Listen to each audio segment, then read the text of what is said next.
दोस्तों आज की इस वीडियो में हम लोग अनंतरा स्टॉक के बारे में बात करने वाले हैं। आज के दिन यानी मंडे के दिन स्टॉक के अंदर बहुत तगड़े वॉल्यूम्स के साथ ये ट्रेड हो रहा है। तो हम लोग इसके फाइनेंशियल्स को देखने की कोशिश करेंगे, उसके साथ इसके फंडामेंटल्स किस तरीके से इसके बारे में आज की इस वीडियो में हम लोग डिस्कशन करेंगे। वीडियो को मैं स्टार्ट करूँ उससे पहले चैनल के ऊपर आप पहली बार आए हो, मुझे पहली बार देख रहे हो तो मेक श्योर कीजिए चैनल को आप सब्सक्राइब करो। यहाँ पे हम लोग स्टॉक मार्केट के रिलेटेड बहुत सारी चीज़ों के बारे में बात करते हैं। अगर मैं स्टॉक के 5 साल के रिटर्न्स की बात करता तो 5 साल में स्टॉक ने 2145% तक रिटर्न्स दिए। काइंड ऑफ एक मल्टी बैगर रिटर्न्स पिछले 5 साल में स्टॉक ने दिए है। अगर मैं ऑल टाइम रिटर्न्स की बात करता हूँ, तो हालाँकि ऑल टाइम रिटर्न्स इतने ज़्यादा नहीं है। 2008-6 से हमारे पास एनएसई का चार्ट है, तब से लेकर अभी तक स्टॉक ने 294% तक रिटर्न्स दिए। अगर हम थोड़ा-सा इसकी मार्केट कैप को देखने की कोशिश करते हैं, तो 23,306 करोड़ के आसपास इसका मार्केट कैप है। काइंड ऑफ एक स्मॉल कैप कंपनी है।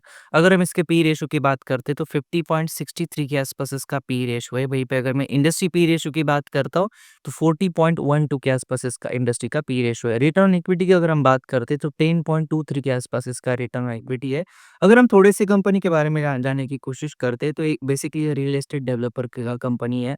और ये आने वाले दिनों में बहुत सारी हाई ग्रोथ जो डेटा सेंटर्स है या फिर क्लाउड सर्विस सेक्टर है, इसके अंदर एक्सपेंशन करने का प्लान कर रही है। हालाँकि इनका एक्सपेंशन ऑलरेडी चल रहा है, लेकिन इसकी जो डिमांड है, जो फ्यूचरिस्टिक जो बिज़नेस ये क्लाउड सेंटर्स वगैरह, इसमें कहीं न कहीं ये कंपनी काफ़ी ज़्यादा इन्वेस्टेड है। अगर हम रेवेन्यूज़ की बात करते हैं, तो 2021 में 270 करोड़ के आसपास रेवेन्यूज़ दे रहा है। वहाँ से रेवेन्यूज़ बढ़कर 2100 करोड़ के आसपास इसने रेवेन्यूज़ रिपोर्ट किए। काइंड ऑफ एक 9 टू 10 एक्स जंप आपको पिछले 5 साल में रेवेन्यूज़ के अंदर देखने के लिए मिल जाती है।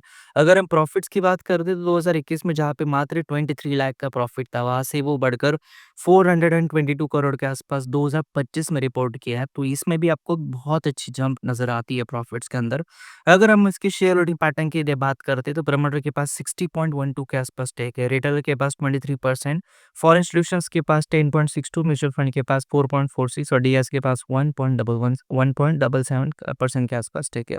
अब इम्पोर्टेंट क्या है? देखो यार, ये जो बिज़नेस करती है दोस्तों ये कंपनी, ये बहुत ही ज़्यादा फ्यूचरिस्टिक और हाई ग्रोथ वाला बिज़नेस है। इसमें बहुत सारी कंपनीज़ को क्लाउड सेंटर्स और डेटा सेंटर्स की ज़रूरत पड़ती है और ऐसा बोला जाता है कि न्यू एज जो वर्ल्ड है, ये सारा का सारा डेटा के ऊपर ही है। तो इसलिए जितनी सारी बड़ी कंपनीज़ है, स्पेशली जो आईटी जायंट्स है, इनके लिए data centres is like their खाना होता है। उनके लिए खाना खाने की जैसी चीज़ होती है। अगर डेटा सेंटर्स नहीं होंगे, तो ऑब्वियसली ये कंपनीज़ परफ़ॉर्म नहीं कर पाएगी। तो कहीं न कहीं ये फ्यूचरिस्टिक डिज़ाइन के लिए आने वाले दिनों में देखना होगा कि ये कितना एक्सपेंशन कर पाती है खुद का। और बेसिकली आज की डेट में जो आर्टिफिशियल इंटेलिजेंस वगैरह ये सारी चीज़ें आ रही है, उसी के साथ ये सारे डेटा सेंटर्स और क्लाउड सेंटर्स की उतनी ही ज़्यादा ज़रूरत पड़ेगी। तो देखने वाली बात होगी कि ये जो इनकी प्रॉफिट्स और रेवेन्यू एक्सपोनेंशियल ग्रोथ हुई है पिछले 5 साल में, क्या ये आगे भी रहती है? और अगर ऐसा होता है तो स्टॉक एक बहुत अच्छे वैल्यूएशन के ऊपर आपको आगे जाते हुए दिख सकता है और एक बहुत अच्छा डिज़ाइन भी है। कंपनी के फाइनेंशियल्स काफ़ी एक अच्छे स्ट्रॉन्ग आपको नज़र आते हैं। लेकिन एज़ एन इन्वेस्टर आपको ये भी देखना पड़ेगा कि ये जो ग्रोथ है कितने टाइम तक सस्टेन हो जाती है